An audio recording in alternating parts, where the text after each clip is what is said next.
Cohen y le preguntamos sobre la nueva cepa y sobre el proceso vacunatorio en Gran Bretaña. ¿Hay alarma? ¿Se vienen las fiestas en pocos días? Marta.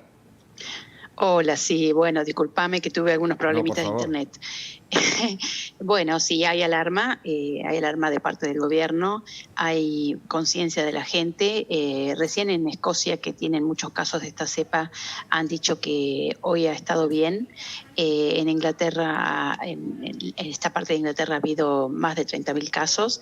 Es un virus que ha adquirido esta nueva mutación, varias mutaciones, pero esta nueva cepa ha adquirido una mayor infectividad, un contagio más rápido, 70% más.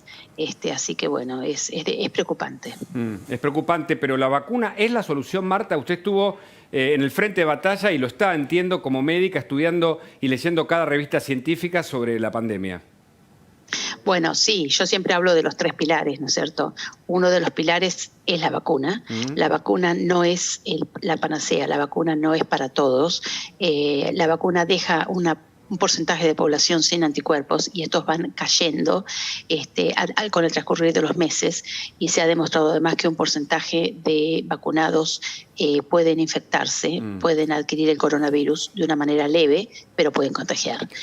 Así que la vacuna es pero una cosa muy importante es de parte de la gente la responsabilidad, cuidarnos, alejarnos, distanciamiento social, uso de barbijo, higiene de manos, y de parte de los gobiernos muchísimos test. Tienen que estar haciendo en Argentina 1 millón de test diarios y no se está haciendo. No se está haciendo. Federico Andajasi tiene una pregunta sobre esa, pero quiero incorporar a Julio Bárbaro, porque la Argentina, y ustedes como argentinas lo saben, no ha quedado bien parada en la carrera por la vacuna. Por ejemplo, la vacuna de Pfizer que se da en Gran Bretaña, se da en Costa Rica, en Panamá, en Brasil, en México, en Ecuador, y en la Argentina aparentemente no. Julio. Sí.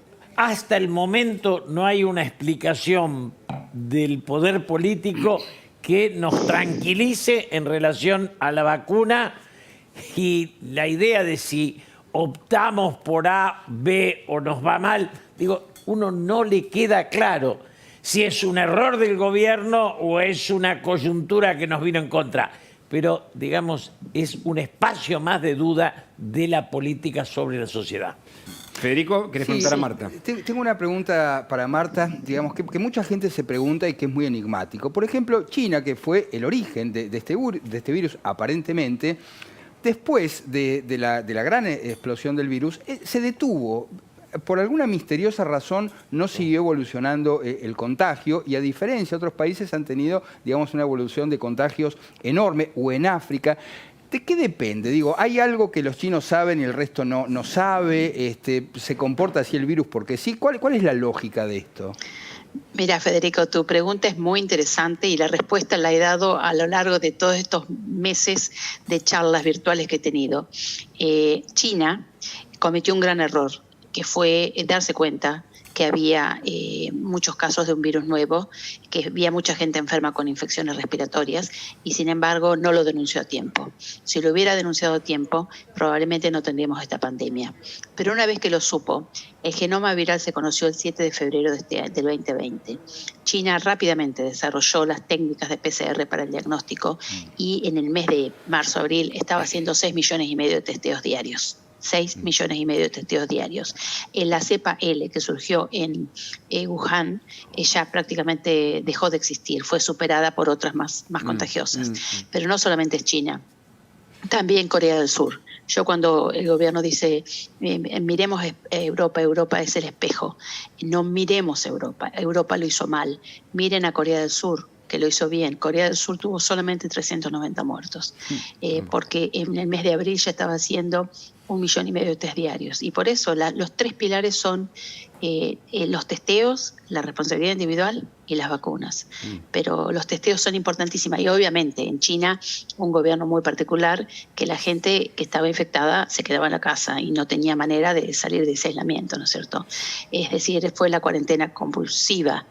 Pero eso es lo que prueba que las cosas que funcionan hasta ahora el mejor método es el método no farmacológico, que es el testeo, el rastreo y la responsabilidad individual. Que de algún modo es la prevención. Corradini, ¿coincidís en el análisis? ¿Y qué pensás sobre la política argentina en esta carrera por la vacuna?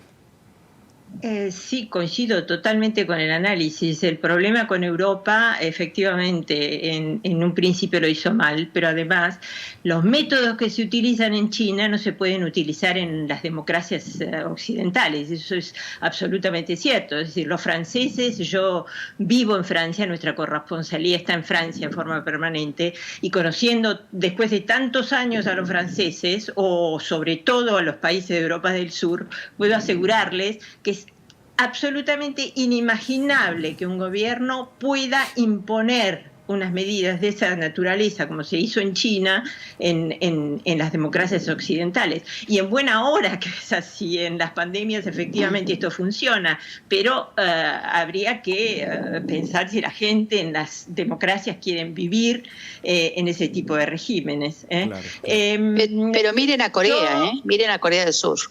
Hugo, perdona, hay una información, Sí, a ver, que acaba Federico. de surgir. Parece ser que Rusia no aprobó el vuelo que estaba previsto, ¿eh? Atención, Parece atención porque la Argentina preparaba su vuelo, ese que en algún momento se suspendió cuando Putin dio a conocer que los mayores de 60 años no podían vacunarse, que después se desmintió oficialmente y que estaba por salir. Ahora, Federico, entonces... Rusia no habría aprobado el vuelo que estaba previsto. Esta es la última noticia que estamos manejando, está en desarrollo, así que cualquier novedad que surja la vamos a estar comentando acá, por supuesto. Muy bien, la mirada de ambas, ¿no? Tanto Cohen como Corradini, a esto que la Argentina se ha obsesionado, en todo caso, la única salida. Algunos, y ahora vamos a hablar con Julio Bárbaro sobre eso, creen que detrás de la decisión de inclinarse por la vacuna, por la Sputnik, por la vacuna rusa, está la agenda de Cristina Fernández, pero su mirada más como científica, en el caso de Corradini como periodista. Marta. Sobre la vacuna rusa, bueno, yo no tengo ninguna opinión política o no quiero expresar una opinión política. Sobre la ciencia le puedo decir que la vacuna rusa, la vacuna Sputnik 5, tiene un método completamente válido, es muy similar al método de Oxford, es diferente, pero es similar, y que no tendría dudas que tenga una eficacia similar a la de Oxford. Lo único que me preocupa es que la fase 3 no está terminada. Claro, la vacuna está obviamente muy retrasada y sí me preocupan los intereses geopolíticos de un lado y del otro que le quitan confianza, porque la vacuna, Putin dijo la verdad, no se la dio porque no está aprobada en personas de más de 60, y esa es la verdad, porque las mayores edades, mayores de 60, mayores de 70, si ustedes ven la publicación del Lancet o la publicación de el New England Journal of Medicine de la vacuna de Pfizer, Oxford y Pfizer, van a ver que primero se hacen gente más joven, después se va haciendo gente más grande, gente con comorbilidades, y finalmente se hacen las personas de más de 60 y después los más de 70. Y bueno, seguramente eso hicieron en Gamaleya, pero claro, falta tiempo, hasta marzo, fines de febrero, principios de marzo, como temprano, claro. La fase 3 no está terminada. Claro. Y esa es la pena, ¿no? Que va a desvalorizar una vacuna que potencialmente el mundo la necesita. Claro, la mirada de Corradini, porque a propósito de esto, lo que pasa con el gobierno ruso es que parece que no quiere que la FDA norteamericana o los institutos científicos de Europa controlen las fases de evaluación, particularmente la fase 3. ¿Corradini? Bueno, yo soy incapaz de decir en este momento cuáles son las motivaciones del Kremlin, y creo que sería alguien que tenga una bola de cristal que pudiese decirlo, pero es cierto que en esta historia de las vacunas hubo y hay una carrera de publicidad, de comunicación política, que es efectivamente lo que está provocando esa desconfianza en la gente. Claro. Ustedes recuerdan perfectamente que cuando Pfizer anunció una eficacia del 95% o del 90%, inmediatamente Putin dijo al día siguiente, nuestra vacuna tiene el 93 o el 94.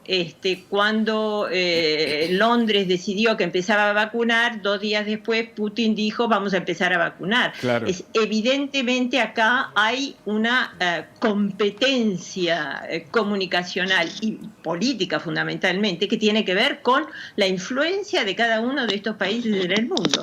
O sea que hay que leerlo de esa manera. La desgracia es que la salud pública paga las consecuencias. Luisa Corradini, corresponsal de La Nación en Londres, muchas gracias por el contacto. Mientras le quiero poner unas imágenes que vea Marta Cohen. Esto pasó en La Salada. Ustedes saben que es la feria más grande de América Latina. La Salada volvió, pero quiero la mirada de una médica. Miren la cantidad de gente que está yendo a La Salada. Después de lo de Maradona, después de las manifestaciones, salimos del ASPO o de la cuarentena a la DISPO a esta situación. Marta, ¿esto qué puede provocar de cara a lo que se cree puede ser un rebrote, algún pico que está comenzando a subir en la curva de contagios? ¿Qué significa? Mira, yo no estoy viendo nada porque lo único que, o sea, no veo la pantalla de ustedes, pero vi en las imágenes porque me las mandaron. Okay. Y es terrible, es terrible. Y precisamente mi preocupación tiene que ver con eso del rebrote o si el primer brote ha terminado. Porque Argentina comenzó a subir los casos en el mes de junio, siguieron subiendo, sí, en el mes de septiembre empezaron a bajar, pero siguen muy altos. Y si ustedes piensan cómo estuvo Europa en el verano, en la primavera, estaba sin casos prácticamente sin fallecimientos, fronteras abiertas, todo el mundo relajado. Y miren la segunda ola que tenemos ahora. Correcto. ¿Qué va a pasar en Latinoamérica, especialmente en este caso Argentina, que tienen un verano con muchísimos casos, con muchísimos muertos, sin suficientes testeos, sin responsabilidad individual de la gente, sin vacuna? ¿Cómo vamos a llegar al mes de marzo, al mes de abril, ¿no es cierto? Entonces mi preocupación no es un rebrote, mi preocupación es que el primer pico no bajó del todo, el primer pico no ha terminado para mí, y esa es mi preocupación. Y bueno, por eso tiene que ver con lo que yo siempre digo, que luego de la pandemia el mundo tiene que aprender que tiene que invertir en salud pública y en educación, no universitaria, educación primaria y secundaria, porque esto tiene que ver con la educación de la gente. Totalmente. Gracias, Marta Cohen, desde Londres, la médica argentina tan distinguida por su trabajo y por sus datos y la información que aporta a este programa. Julio, dice Marta que la Argentina